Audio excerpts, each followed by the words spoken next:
오늘 본문은 에베소서에 나와 있는 사도 바울의 기도의 두 번째 기도문이 됩니다. 첫 번째 기도문은 1장에 있었습니다. 15절부터 해서 23절까지 내용이 바울의 첫 번째 기도였고, 오늘은 두 번째 기도 내용을 살펴보려고 합니다.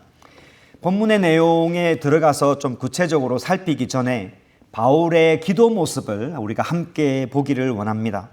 오늘 우리가 14절부터 말씀을 읽었지만은 사실 성경이 있으시면 3장 1절부터 이렇게 시작이 됨을 우리가 좀 상상할 수 있습니다.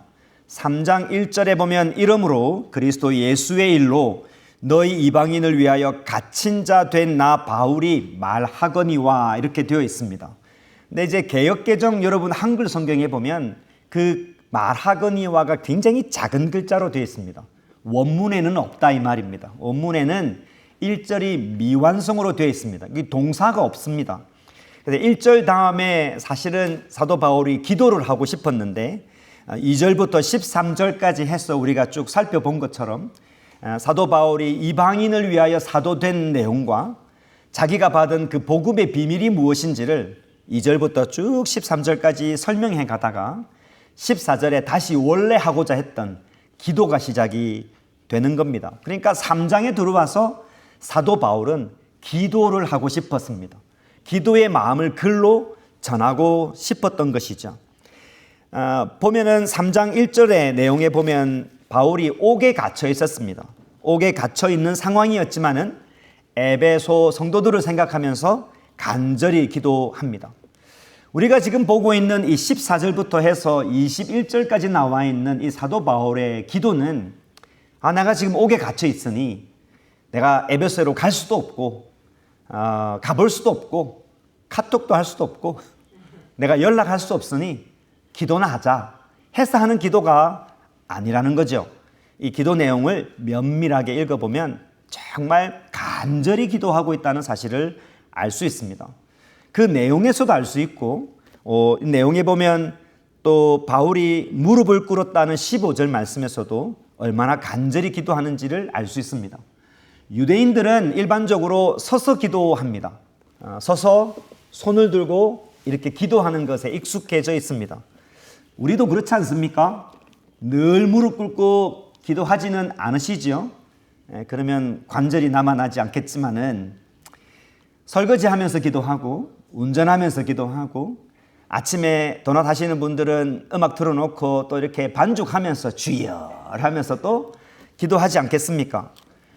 우리도 그렇지만은 무릎을 꿇고 기도한다는 것은 굉장히 간절하다는 의미가 있습니다.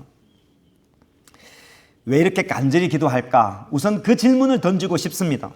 바울이 무릎을 꿇고 14절에서 21절까지 쭉 읽어보면 이렇게까지 힘있게 기도를 하는데 왜 그럴까 질문을 하게 됩니다.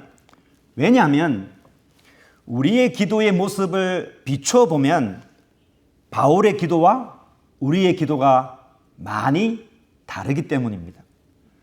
내용을 읽어보면 아름답고 듣기는 되게 좋은데 우리가 평소에 하지 않는 기도이다 보니 이 기도가 이렇게 간절할까라고 하는 질문이 생기게 됩니다. 우리는 간절히 기도합니다. 무엇에 대해서 기도합니까? 늘 눈앞에 닥친 문제에 기도하게 되어 있습니다. 다음 달에 렌트비를 내야 되는 사람은 그 비용을 놓고 하나님 앞에 도움을 굉장히 간구하게 될 것이고, 자녀가 갑자기 쓰러지거나 아프거나 연약하거나 무슨 일이 생기면 자녀를 놓고 하나님 앞에 무릎 꿇고 기도할 수밖에 없겠죠. 취업이나 창업을 하는 사람은 그 일을 두고 하나님 앞에 간절히 기도할 겁니다. 자신의 건강이 좀 안 좋아진다 싶으면 아픈 부위를 잡고 주여 제발 고쳐주옵소서라고 간절히 기도하게 되겠지요. 신분의 문제가 있으면 목숨에 걸려있는 문제이기 때문에 얼마나 간절히 기도하겠습니까? 교회를 위해서 기도하는 우리의 기도 소리도 한번 살펴봅시다. 우리의 기도의 대부분은 예배당을 주옵소서, 지금까지 기도하고 있지 않습니까? 일꾼을 보내주십시오. 아픈 사람 낫게 해주십시오. 다음 세대가 부흥하게 해주십시오. 이런 눈에 보이는 것들을 두고 항상 기도합니다. 그럼 여러분 14절부터 21절까지의 이 내용을 가만히 보면 우리가 좀처럼 하지 않는 기도들입니다. 긴 내용이지만 요약해서 보면 처음에는 속사람을 건강하게 강건하게 해주십시오라는 기도가 있고, 그리스도가 우리의 마음에 계시도록 해주십시오 이 기도를 하고 있고, 사랑하는 성도들이 사랑 안에 굳건하게 서게 해주십시오 이런 기도하고 있습니다. 그리고 마지막으로 성도들이 하나님의 충만하심에까지 자랄 수 있도록 해주십시오 이런 기도하고 있습니다. 왜 사도 바울은 에베소 교회 성도들에게 또 멀리 2000년 지난 세계로 제자 교회를 향하여서 무릎을 꿇고 땀방울이 핏방울이 되듯이 아버지 건물을 주옵소서, 500명이 되게 하여 주시옵소서, 필요한 재정을 주옵소서, 왜 이렇게 노골적으로 간절하게 기도하지 않았을까 하는 질문을 우리가 던질 수 있습니다. 에베소 교회는 우리하고 달라서 화려한 건물이 있고 준비된 일꾼이 있고 재정도 자원도 충분해서 물질적인 건 필요 없으니 사도 바울이 에베소 교회를 생각하니까 영적인 필요만 있어서 그것만 기도하고 있을까요? 그렇지 않습니다. 에베소 교회도 우리와 똑같이 않겠습니까? 물질적인 어려움 당연히 있습니다. 갈등도 있겠지요. 핍박도 있을 것입니다. 사람의 인생이 뭐 다를 게 뭐 있습니까? 그때 화려했고 하나님 앞에 무릎을 꿇었던 성도들도 아픈 사람이 왜 없었겠습니까? 죽어가는 사람이 왜 없었겠습니까? 그 모든 것을 알고 있고 충분히 상상할 수 있음에도 불구하고 사도 바울은 그러지 아니하고 무릎을 꿇고 오늘 이 본문의 내용으로 기도하고 있습니다. 이 말은 우리가 늘 하는 어떤 기도의 내용보다도 더 중요한 기도다라고 말할 수 있습니다. 과거도 그렇고 현재도 그렇고 미래에 있는 이 땅의 모든 교회들이 들어야 되는 기도이지 않을까, 아니면 교회가 반드시 맺어야 되는 열매이지 않을까 하는 생각이 들어집니다.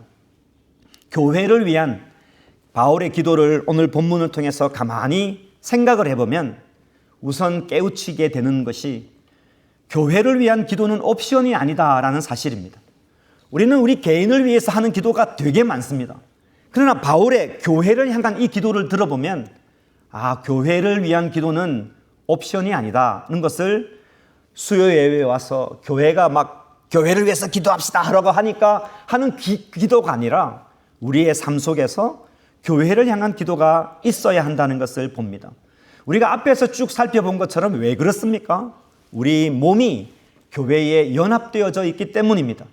나의 신앙이, 나의 삶이 교회를 통해서 연결되어져서 하나님이 거하시는 처소가 되어져 가기 때문에 우리는 교회를 위해서 기도해야만 한다는 사실을 사도 바울의 말씀을 통해서 알 수 있습니다. 우리가 잘 경험해 보아서 알겠지만은 교회가 병들면 그 안에 있는 성도들도 약하고 병들어지는 것을 봅니다. 반대로 교회가 하나님의 말씀과 사랑 안에서 건강하게 세워지게 되면 그 안에 있는 성도도 세워지고 강건해진다는 것을 알 수 있습니다.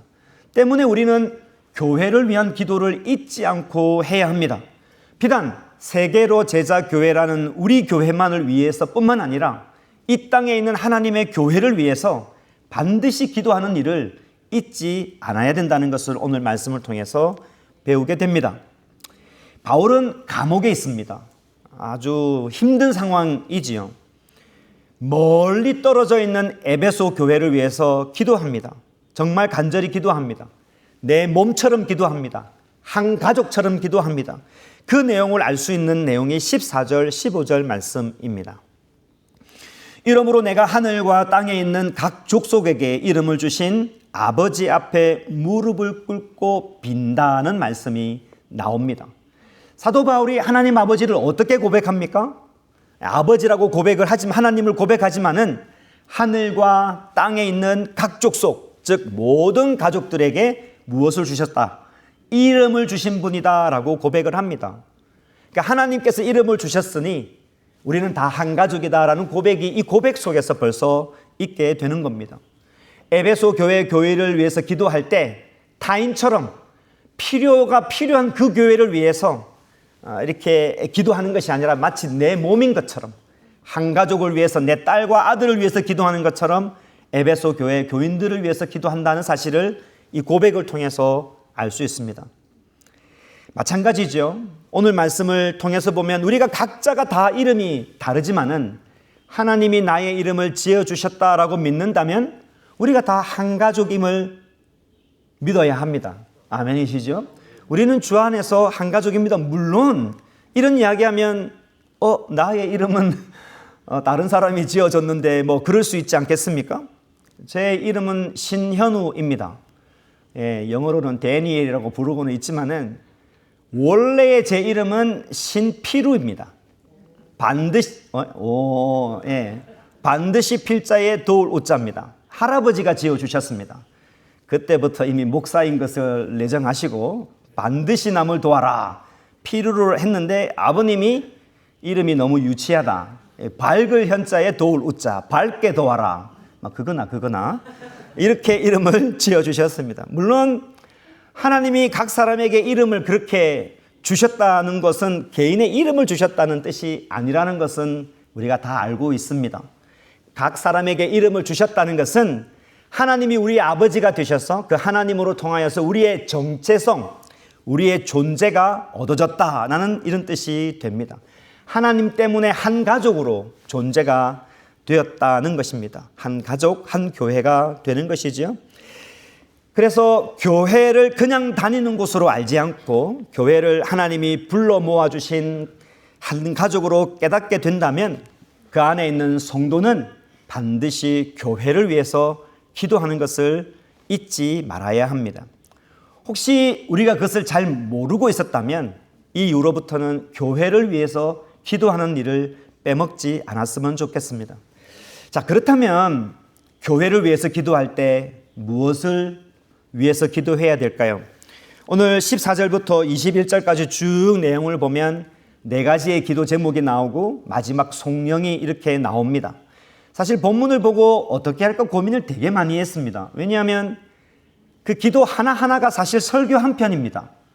그래서 이 본문을 가지고 설교를 5번 할까 하다가 또 지겨워하실 분이 계실 것 같아서 우리 한국 사람은 빨리빨리 하는 거 좋아하지 않습니까? 그래서 좀 묶어서 간략하게 한번 살펴보려고 합니다. 첫 번째, 바울은 교회를 위해서 기도할 때 이렇게 기도합니다. 속사람이 강건해져서 그리스도께서 마음에 계시기를 원합니다. 이렇게 기도했습니다. 다시 한번 알려드리겠습니다. 속사람이 강건해져서 따라해 주시니까 좋네요.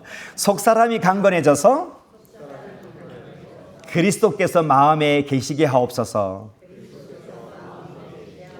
바울이 그렇게 기도합니다. 16절, 17절 상반절까지만 읽어보면 그렇습니다. 그의 영광의 풍성함을 따라 그의 성령으로 말미암아 너희 속사람을 능력으로 강건하게 하시오며 17절 믿음으로 말미암아 그리스도께서 너희 마음에 계시게 하시옵고 이렇게 기도하는 바울의 간절한 무릎 꿇고 기도하는 바울의 기도 내용을 볼 수 있습니다. 우리는 우리 자신도 그렇고 교회도 그렇고 사실 겉모양에 관심이 많습니다. 결과에 관심이 많지요. 그리고 결과를 두고 기도하는 내용이 많습니다. 당연하지요. 사람은 눈에 보이는 것, 겉을 먼저 붙들려고 하는 속성이 있습니다. 그러나 여기 내용을 보면 바울은 겉사람이 아니라 속사람을 위해서 기도한다는 사실을 눈여겨보아야 합니다. 실제로 우리 가운데 이렇게 보면 오늘 남자 성도님들이 찬양을 했지만 겉사람이 이렇게 강해 보일 수도 있습니다. 그러나 알고 보면 속사람이 무너져 있는 상태가 되게 많을 수 있습니다. 직장에서 멀쩡하게 일하고 교회에서 이렇게 보면 환하게 웃고 인사하고 가정에서도 책임을 다하는 것처럼 보여도 이 안에 있는 속사람이 지쳐 있는 경우가 너무 많다는 것입니다. 표현을 잘 못할 뿐입니다. 겉으로는 아무런 문제가 없어 보여도 마음속 깊은 곳에는 낙심, 두려움, 죄의 유혹과 원망, 외로움 이런 것으로 계속 흔들려 있는 모습들을 발견하게 됩니다. 그래서 당연한 이야기지만은 속사람이 무너진 사람들이 모인 교회가 건강할 수는 당연히 없습니다. 겉사람만 강한 사람들이 모인 이 교회는 세속적인 교회가 될 수밖에 없다는 것입니다. 비단 교회만 그렇겠습니까? 교회 안에 또 두세 사람들끼리 모이는 모임이라든지 가정에서도 마찬가지입니다. 우리 안에 있는 이 속사람이 건강해야 그 가정이 건강하고 모여있는 구역이나 우리의 모임이 건강하게 됩니다. 겉사람, 명예, 돈 아무리 자랑해봐야 겉사람으로는 건강한 하나님이 원하시는 모임, 교회를 이루어갈 수 없게 되는 겁니다. 자, 그렇다면 어떻게 하면 우리의 속사람을 강하게 할 수 있겠습니까? 오른손에 채찍을 들고 열심히 자기를 때리면서 강해져라! 이렇게 하면 강해지는 것 아니라는 것 알겠지요? 내가 열심히 의지를 가지고 강해져야 된다 하면 한 1% 정도는 되지 않을까? 내가 외롭고 힘들고 중독으로 또 쓰러지면 그러면 안 되지. 또 내일 열심히 하자. 그러면 좀 하는 것 같지만 여전히 제자리인 것을 발견하게 됩니다. 그래서 바울은 어떻게 기도하게 됩니까? 성령으로, 나의 힘이 아니라 성령으로 너희 속사람의 능력으로, 너희 속사람이 능력으로 강건해지기를 원한다. 이런 기도를 하고 있습니다. 사랑하는 성도 여러분, 우리 속사람의 강건함은 우리의 노력이 아니라 하나님의 은혜가 필요한 것입니다. 하나님의 은혜가 필요합니다. 하나님께서 우리를 도우시고 성령 하나님께서 우리를 만져주셔야 우리의 속사람이 강건해질 수 있습니다. 이 일들은 다짐해서 되는 문제가 아닙니다. 사도 바울이 왜 무릎을 꿇고 간절히 기도하는지 그 속사람을 위해서 그냥 헐렁헐렁 기도하는 것이 아니라 얼마나 간구하는지를 우리가 눈여겨볼 필요가 있습니다. 우리가 겉에 보이는 것을 위해서 애쓰고 기도하지만은 속사람을 위해서 얼마나 눈물을 흘리면서 내 안에 있는 이 모습에 애통해 가면서 하나님 은혜 주십시오. 은혜 아니면 성령의 능력이 아니면 이 사람이 새로워질 수 없습니다라고 고백하면서 얼마나 기도합니까? 하나님의 은혜가 넘치게 될 때 이렇게 고백하게 되지요. 고린도후서 4장 16절 말씀입니다. 우리 같이 한번 읽어보겠습니다. 읽겠습니다. 시작. 그러므로 우리가 낙심하지 아니하노니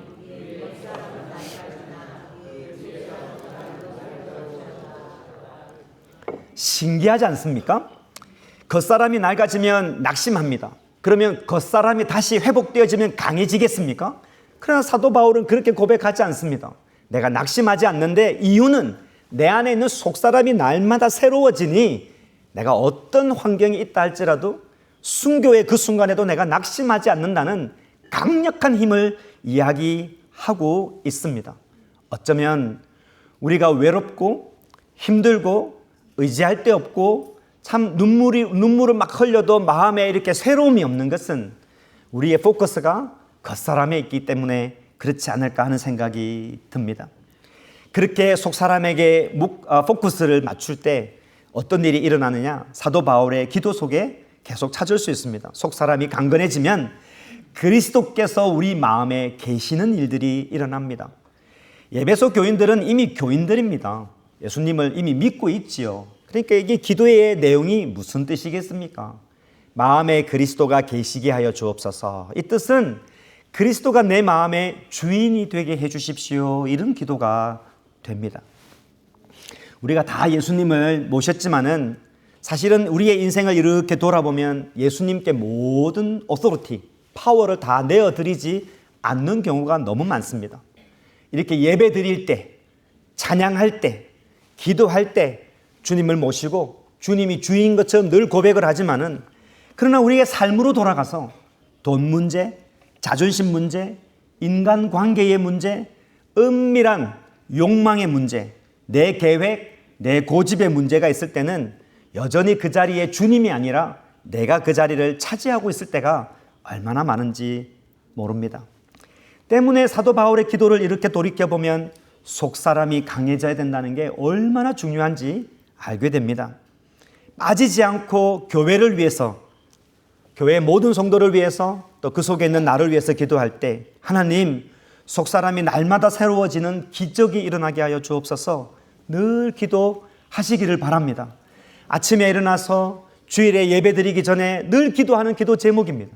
하나님, 세계로 제자교회의 모든 성도들의 이 속사람이 강해져서 겉에 보이는 모든 어려움을 능히 이겨나가는 사람들이 되게 하여 주옵소서. 이렇게 기도하게 됩니다.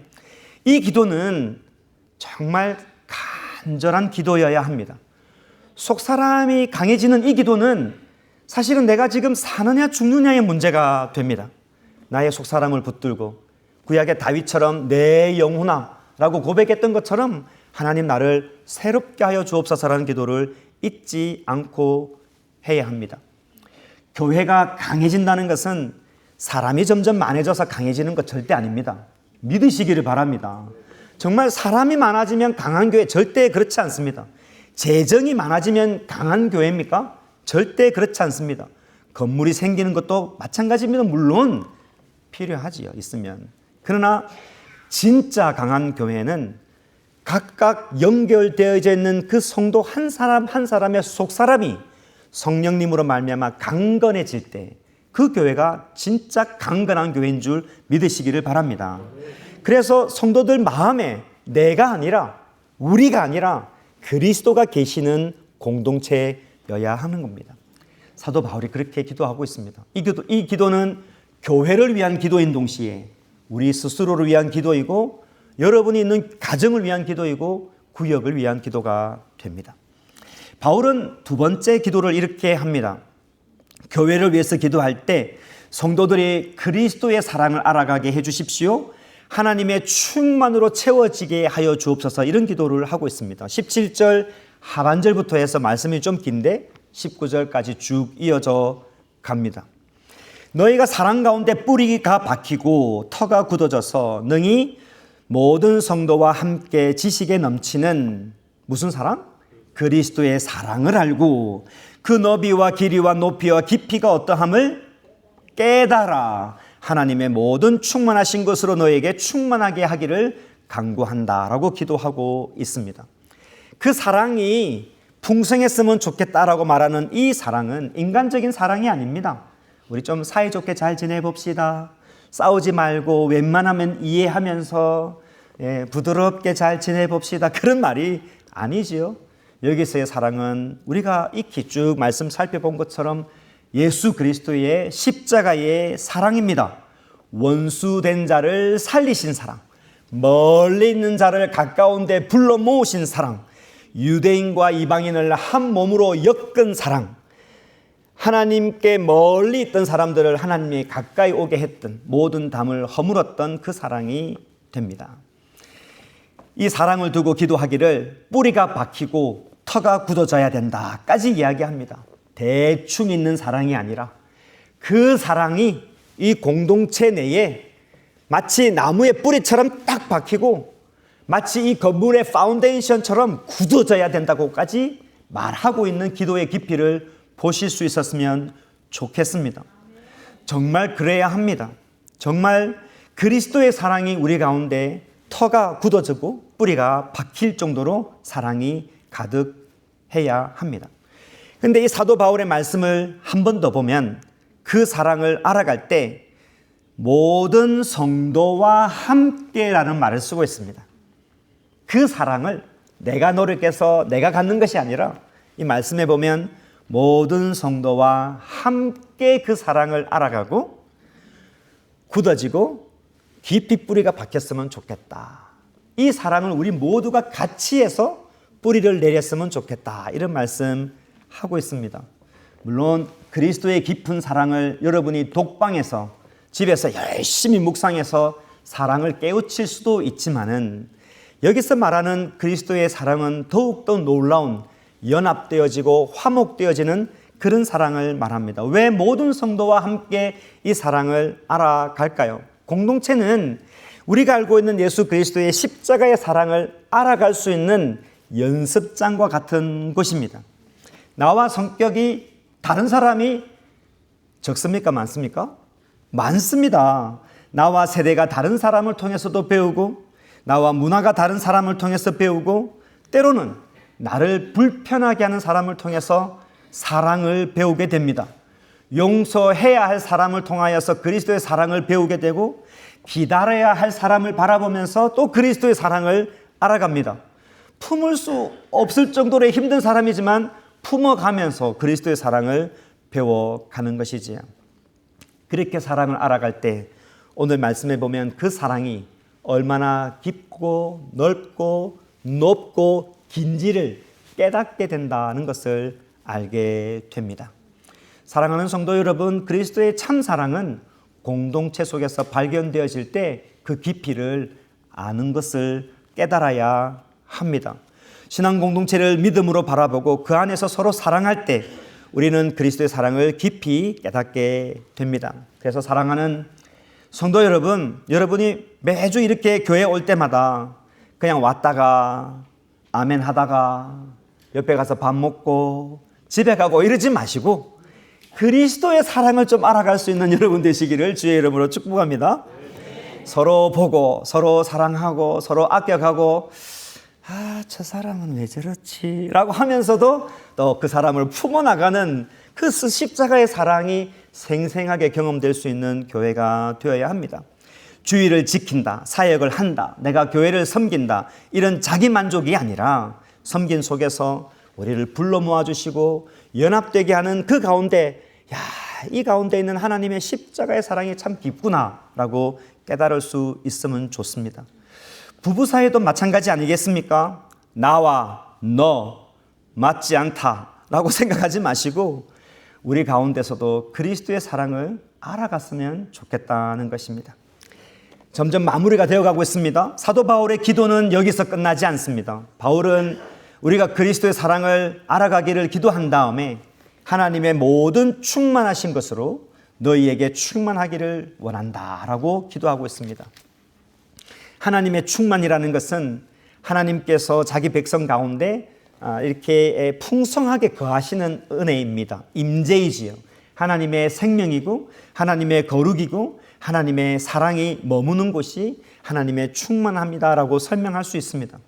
우리는 보통 충만이라고 말할 때는 통장에 돈이 많아야 충만이다라고 생각합니다. 우리는 충만이라 할 때 가족이 잘 되면 남한테 자랑할 수 있는 충만한 이야기거리가 있다고 생각합니다. 사업이 잘 되면 충만하고 내가 원하는 계획대로 잘 되면 충만한다고 생각하지만은 예수님 믿는 사람은 하나님이 충만해야 합니다. 이 공동체 내에 우리의 자랑이 충만한 것이 아니라 하나님이 충만해야 된다라고 하나님의 임재를 사모하는 사도 바울의 기도를 우리가 보실 수 있었으면 좋겠습니다. 정말 그렇습니다.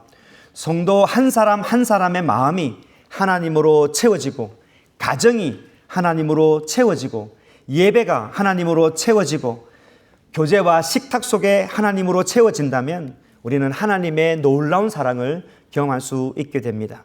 이제 마지막 말씀을 볼까요? 20절, 21절인데 사도 바울의 송령이라고 할 수 있습니다. 20절, 21절 말씀 같이 한번 읽겠습니다. 시작. 우리 가운데 역사하시는 능력대로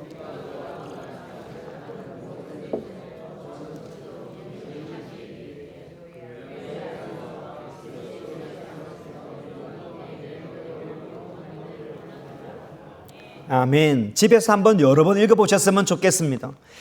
여기서 보실 수 있는 게 사도 바울은 지금 옥에 갇혀 있습니다. 사랑하고 섬겼던 에베소에 있는 교회 성도들을 생각하면서 무릎을 꿇고 간절히 기도하고 있습니다. 우리는 흔히 하나님 앞에 기도할 때 사실 간절히 기도한다고 하면서도 기도하고 들어주시면 감사하고 안 들어주시면 하나님 뜻이 있겠지 하고 그냥 이게 쉘로하게 생각하는 경향이 있습니다. 그러나 오늘 이 말씀 마지막 20절, 21절 말씀에 보면 멀리 떨어져 있지만은 에베소에 있는 성도들을 생각할 때 하나님 앞에 기도하는데 하나님께서 반드시 이루어 주실 것이라는 것을 확신을 가지고 기도하는 내용을 볼 수가 있습니다. 구하고 생각하는 모든 것에 우리 아버지 하나님은 넘치도록 능히 어떻게 해주시는 분입니까? 이루어 주시는 분이다라고 확신을 가지고 기도하고 있습니다. 하나님은 오늘도 일하시고 행하시고 또 그런 일을 이루어 가시는 분이라는 것을 사도 바울은 확신을 가지고 기도하고 있으면서 아버지 하나님께 영광을 올려드리고 있습니다.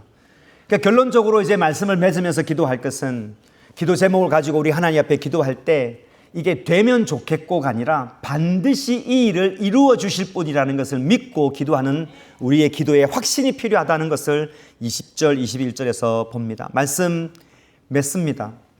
우리는 기도를 해도 하나님이 좋아하시는 기도를 하는 지혜를 가져야 합니다. 나의 기도에 나의 욕망만 가득해 있으면 나중에 허무함을 좀 느끼게 됩니다.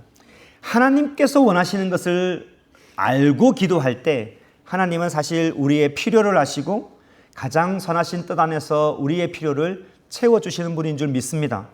마태복음 6장에도 보면 예수님께서 말씀하셨습니다. 그런즉 너희는 먼저 그의 나라와 그의 의를 구하라. 그리하면 이 모든 것을 너희에게 더하시리라 말씀해 주셨습니다. 우리가 기도할 때 우리의 필요를 위한 기도보다도 중요하지만은 사도 바울이 여기서 말씀하시는 것처럼 그 나라와 그 의, 교회 공동체 안에서도 구체적으로 드러나는 이 하나님의 나라를 위해서 기도할 수 있는 저와 여러분이 되어야 합니다. 교회를 위해서 기도할 때 간절히 기도하시기를 바랍니다. 그러면 하나님께서 여러분의 필요를 살펴주실 줄 믿습니다.